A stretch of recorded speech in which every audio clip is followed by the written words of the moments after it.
What is good, Ninja? OJ over here from Player Essence, and welcome to another video. Today we've got some great information, so let's go ahead and get right into it. And we are starting off with the Falcom president stating that he wants to get closer to Nintendo, and he also ended up explaining why they went with the PSP over the Nintendo DS. This is all in addition to what he's already said in the past, why they went with PS3, why they went with PS4 over Nintendo systems. So it seems to me like it's kind of like a broken record at this point, but hey, he's doing the interviews, he's talking about it. But I think personally that the Falcom president is struggling, really struggling to hold on to the fan base that he has left, and I think he kind of sees the writing on the wall that Nintendo is probably where his fan base is going for, considering that he had a huge portable fan base, and people who like to play Falcom games like to play games portably, and that's been echoed in the sales results as well. But we'll get into all of that and what I think about what he had to say here and my mindset on what he's saying. But let's first start out with an interview that was done recently with the Falcom president and the founder of the company as well, so two different people there, and they were basically talking about the misconception of Falcom, quote, hating Nintendo, because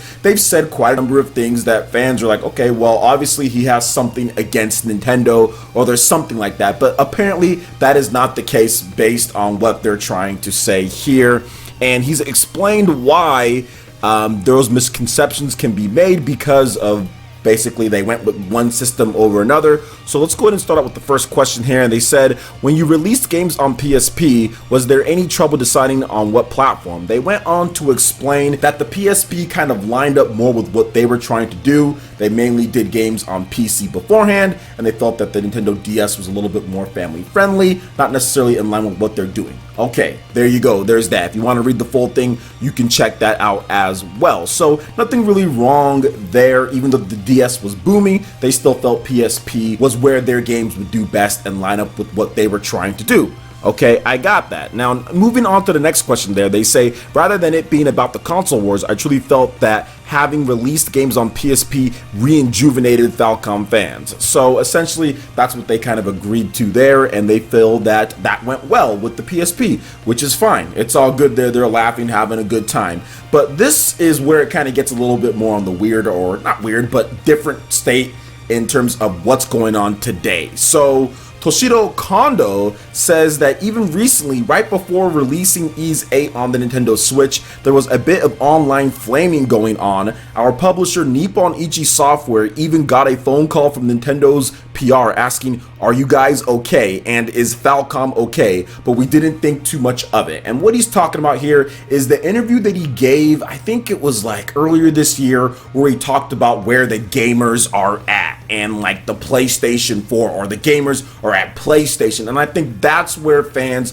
were like, okay, screw you at this point, you know, because that is not what's going on with the actual sales numbers and what we're seeing. He's sitting here and claiming that this is where all the gamers are at, yet half of his sales from their most recent game to the game before that, because the game before that they had, the Cold Steel game, that was on PS Vita and also on PS3, and then their most recent game was only on PlayStation 4, and half of their sales disappeared when they left out the PS Vita, when they left out the portable base. So basically what they were doing is calling them out for, okay, you're sitting here and saying that, oh, your audience is on PlayStation, it's all that. Okay, well, if that's the case, then where did all those sales go? PS Vita fans have purchased the Nintendo Switch. We all see the same sales numbers that I know he's seen when he decided with Nippon Ichi Software together to put Ys 8 Lacrimosa of Dana on the Nintendo Switch, because there was a market there for them. So then for him to come out there and say that when these type of sales numbers are going on, and the Switch is obviously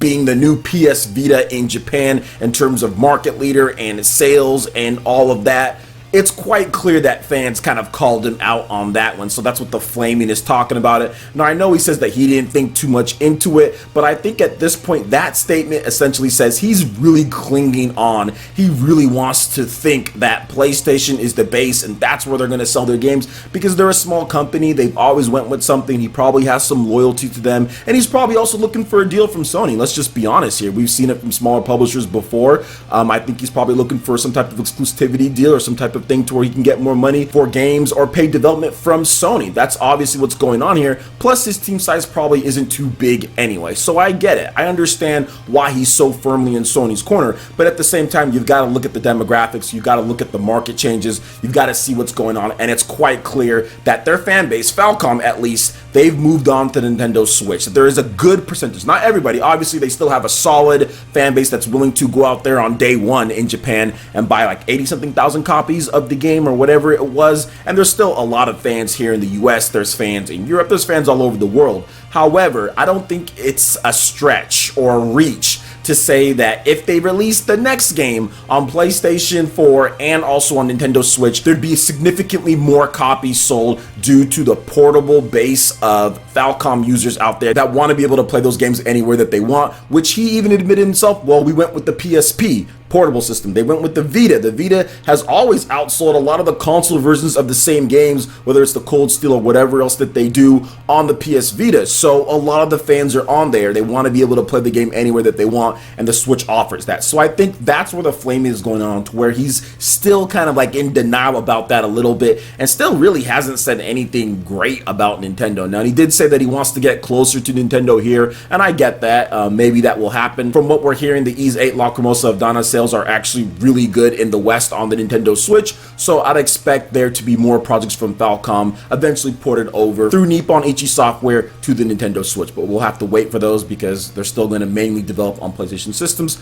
which is, it is what it is. But I do think that there's a little bit more, I guess, that I wanted to add into the story, because I think that they're not saying everything here. So what do you guys think about what the Falcom president had to say with the PSP versus the DS? That is so ancient history at this point. And what do you think about them wanting to get closer to Nintendo? And Ys 8 Lacrimosa of Dana, what do you think about that game? Let me know your thoughts in the comment section below. All right, and moving into the next topic here, we have another Nintendo Labo Toy-Con kit being announced. This is Nintendo Labo Toy-Con 3 vehicle kit announced for the Switch, and guys, this could be the best one and most interesting yet, but it looks like there's a lot of installation that goes on here. RGT, watch out, man. Anyway, so Nintendo has announced the Nintendo Labo Toy-Con 3 vehicle kit for the Nintendo Switch. It will launch officially on September 14th for $69.99. So let's get into a little bit of an overview about this. And like I said, this does look the most promising because you have like a transformation vehicle. It's pretty cool here, Transformers in this Labo piece. Buckle up for a new adventure while sitting in the driver's seat of a car,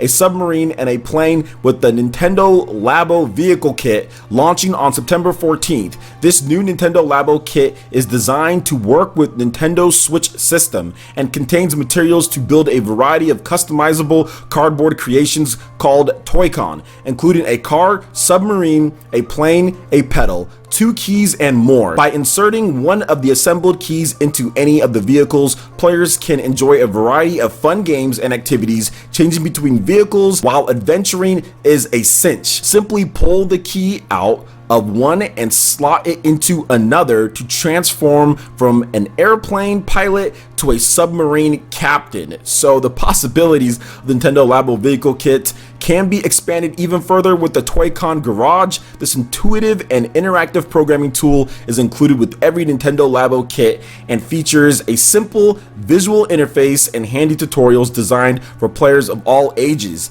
Toy-Con Garage encourages players to experiment with the Toy-Con creations they've built or craft their own original designs using handy household items like paper cups, stickers, and ribbon. With Toy-Con Garage, the possibilities of Nintendo Labo become almost limitless. Players of all ages can enjoy hours of inventing, tinkering, crafting, and enriching fun. So you guys are checking out this as well, and Nintendo did say that they have more games, and I don't feel that this is it in terms of them just announcing Labo. I think we're gonna get some more announcements for different games. But speaking on this one, I've heard from a lot of people out there, a lot of the ninja out there, a lot of the village, you guys all think that this is probably the most interesting or best looking one out of them, just because you have this vehicle that can transform into a boat and transform into an airplane and kind of do all these different things. But then at the end of the trailer, they showed off a bunch of different games where you're like punching somebody else with something using the car, and like you're filling up gas and you're doing all sorts of other things. So it's going to be more dynamic. I think they got a bit more aggressive. There is like a race car car game or motorbike game that's in the original variety kit, but it's not quite as deep as this one that we're seeing here. You're seeing the transformations, you're seeing a lot of cool different stuff with this one. And this is funny because I think there's a lot of people out there that like the idea of Labo when it comes to the games, but they don't want to worry about putting things together or the cardboard. They just don't want the cardboard in the house, but they want the game. So it's going to be interesting to see if Nintendo actually offers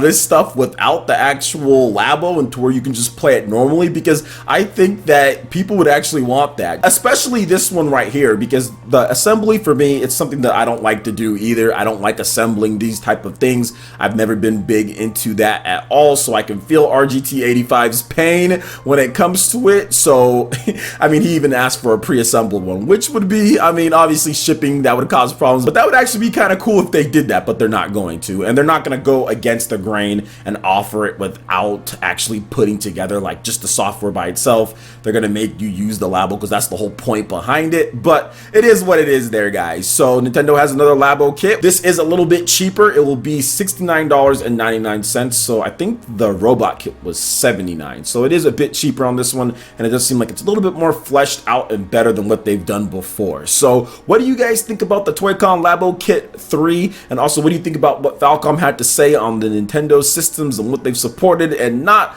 Let me know your thoughts in the comment section below. All right, Ninja, that wraps it up for this video here. Go ahead and check out the links in the description below. We got Facebook and Twitter. Go ahead and give us a like and a follow on our social media. Really helps us spread the content of Player Essence across the internet in addition to YouTube. Also, make sure you check out our Patreon, Twitch, and YouTube live gaming pages and consider supporting Player Essence. When you do so, it gets you access to all sorts of cool benefits, perks, rewards, and emotes via YouTube sponsorship. So check out the link in the description below and consider supporting Player Essence right here on YouTube. Hit that like button if you did like this video. Let me know you guys want more content like this going forward in the future. And subscribe to Player Essence for this RPG, Japanese, and Nintendo gaming news. Thank you so much for watching, and we'll catch you Ninja for the next video. Peace.